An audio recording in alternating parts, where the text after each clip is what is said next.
po. Magandang araw po sa inyong lahat. Hingi po ako sana sa inyo ng konting pabor. Tulong nyo na lang po sa tulad naming mga content creator. Baka naman po pwedeng paki-like, subscribe, at pakitap na rin tong maliit na bell sa gilid para ma-notify ko kayo pag may bago akong i-upload na video. Sana huwag niyong kalimutan mag-subscribe. Salamat po. Sige, huwag na natin patagalin. Ito na, makinig at manood na po tayo. Paano sasagutin ang mga taong walang respeto sa iyo? How should we respond to people who hate us, who seek to destroy us, who put us down, who constantly do not like us? Walang tao ang makakaligtas sa pambabastos ng iba. Matanda ka, may sasagot sa iyo. Matalino ka, may hindi makikinig sa iyo. Wala kang pinag-aralan, mamaliitin ka. Mabait ka naman, mamasamain ka. Wala kang ginagawa, gagawang ka ng kwento. So how do we respond to people who disrespect us? Anong magandang gawin pag napakasama na nila sa iyo?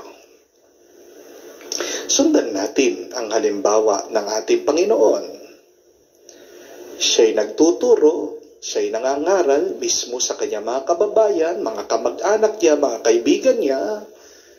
Pero tignan nyo naman kung anong ginawa sa kanya. Inilabas siya sa sinagoga, gusto pa siyang patayin, tinatapon siya doon sa bangin. Jesus was not only disrespected, Jesus was hated,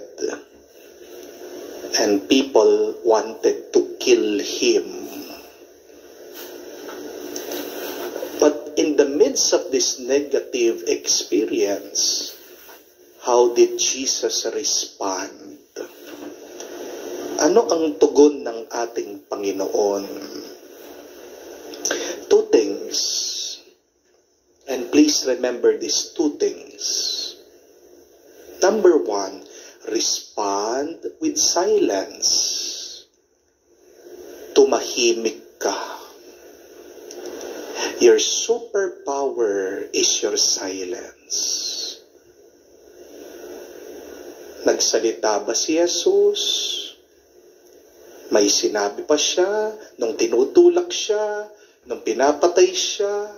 Wala. He remained silent.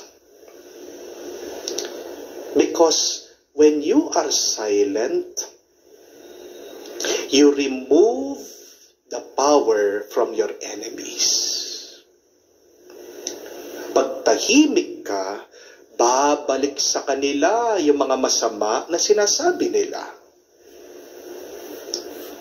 Pag tahimik ka, wala silang mapag-uusapan.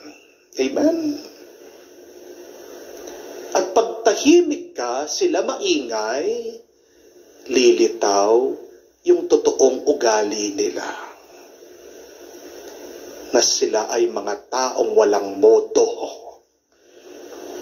Sila'y mga taong walang pinag-aralan. Na sila ay mga taong walang kagandahang kalooban. Ano ang kasabihan?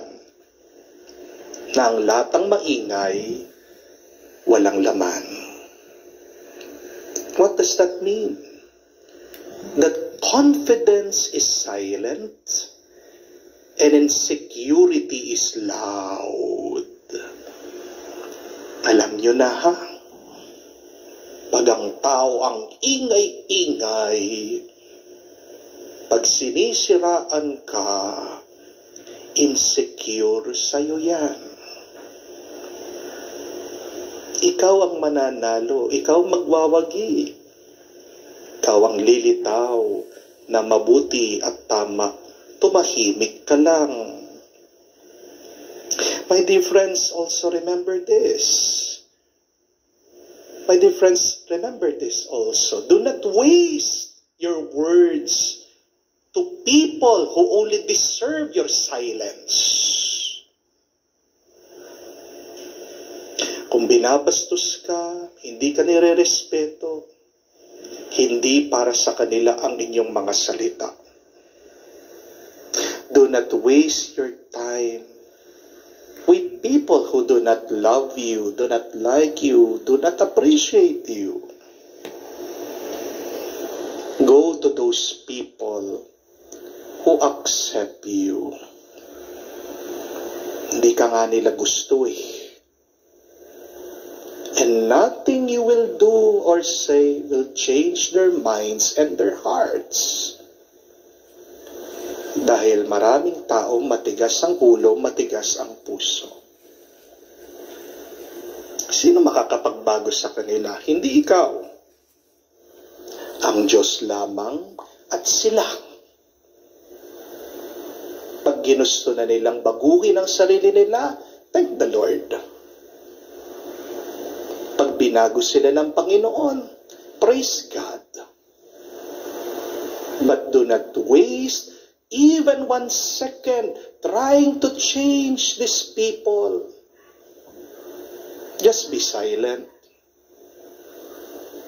Kahit na sinasaktan ka na, binababa ka na, minamaliit ka na, be silent. Tahimik ka lang. Why?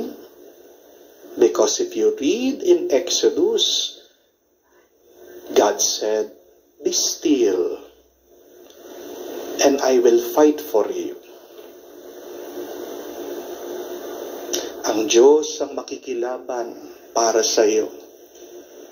Sinong mas malakas? Ikaw? Ang Diyos. Be still, be silent, have faith in the Lord. God will do something about that problem with these bad people. Amen? So how do we respond to disrespectful people? One, respond with silence.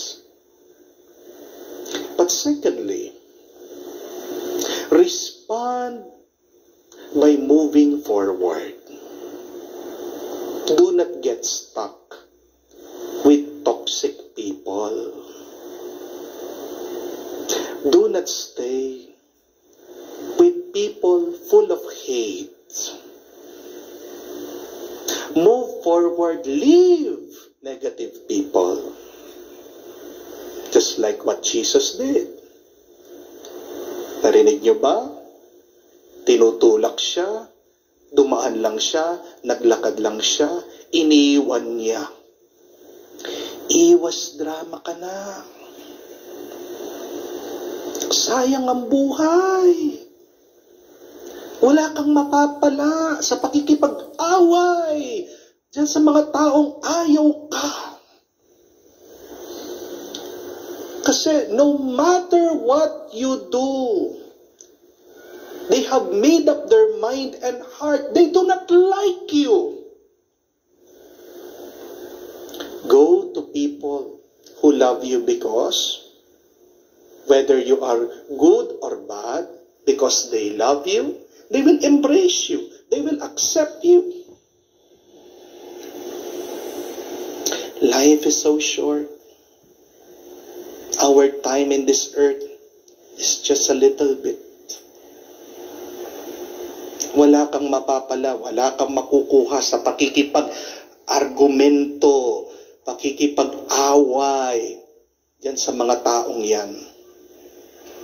Read the Bible, read the good news. Yes, Jesus talks, argues with the Pharisees, with the scribes, yung mga taong ayaw ang ating Panginoon. But After nun, pag nakikita niya, matigas yung ulo, matigas yung puso, matigas yung ulo, matigas yung puso, aalis ang ating Panginoon. He does not stay with them. He continues with His mission. My dear friends, there is a more important mission. Our mission here on earth is not to win arguments. Our mission here on earth is not to convince people. Our mission here on earth is not to prove that we are right and they are wrong. Anong mission natin dito sa mundo? Baka makalimutan niyo po. Dalawa. It is to glorify God. And second, it is to love others as we love ourselves. Iwanan niyo yung mga taong ayaw sa inyo. Walang pagmamahal na maibibigay yan. At kadalasan yung mga taong punong-puno ng galit at pagkamuhi, sila yung mga taong hindi rin nila matanggap at kayang mahalin ang kanilang sarili. How can they give you love if they don't love themselves? People who hurt you are people who are hurting. Unawain mo na lang yung mga taong yan. May problema yan, may pinagdadaanan yan. Tignan niyo po yung salitang influence. Doon sa gitna ng salitang influence is a word. Flu. F-L-U.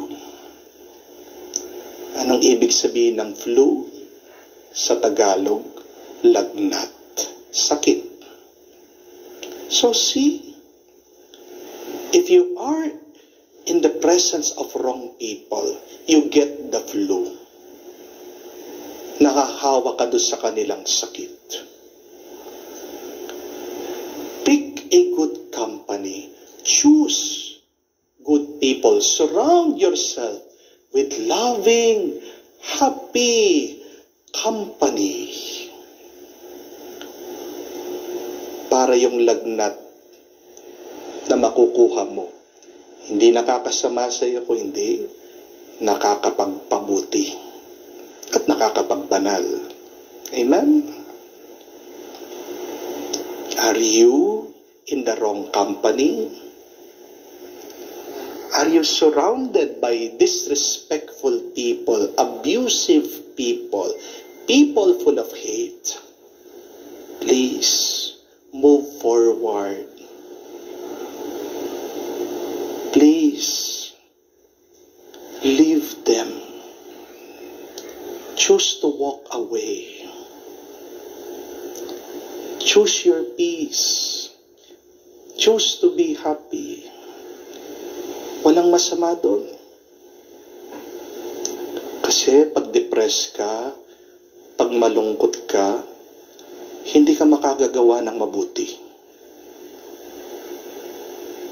Kasi pag affected ka sa ginagawa ng ibang tao, sayang yung sanang magagawa mo na makakatulong sana sa iba at makakapagbigay ng kapurihan sa Diyos. It's very difficult to be holy, to do good things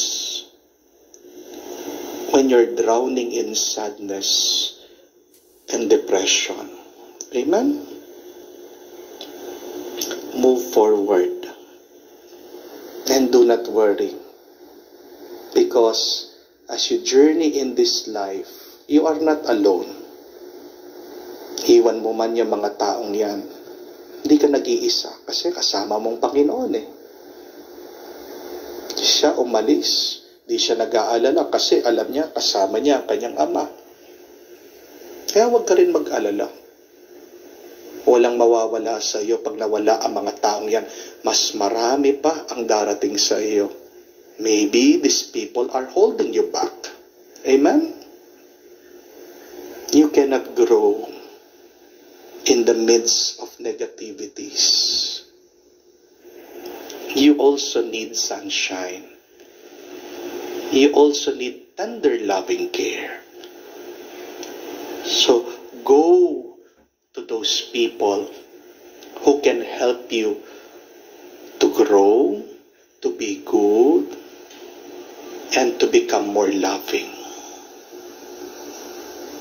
How do we respond to disrespectful people? Remember, be silent and move forward.